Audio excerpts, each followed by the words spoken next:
I forgot to switch the camera on when I cut this piece on the bandsaw, but I need to cut one just the same on top of here. So I'm gonna tape it now. It's completely the same measures here, same measures here. The same amount of space that you have here, you will have here, and the same amount of space that was cut here will also be cut on top.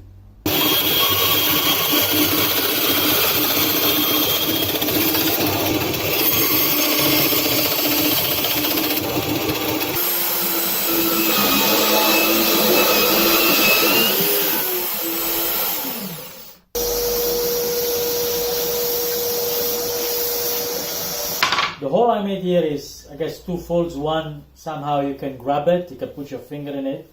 And two, when you're done with them, I don't know, maybe you can hook them on the wall. If you have a screw and nail, or I can always be useful. So this is pretty much the way it works. Let's say you have two pieces of wood, maybe you need to make a drawer, a box, or whatever, cupboard.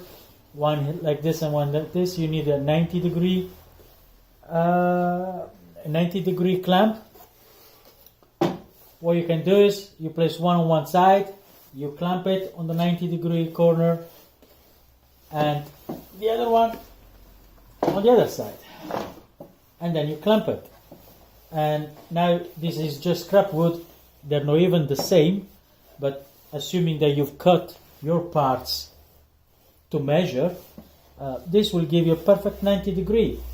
The other side you can also do when you need to clamp something at 45 degrees.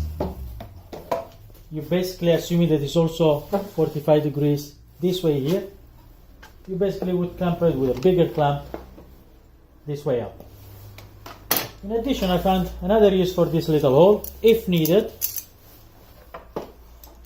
you can basically put another little clamp here, and it just keeps it even more strong. But there is actually no need to do that. Two clamps are more than enough. Thank you for watching, and bye bye for now.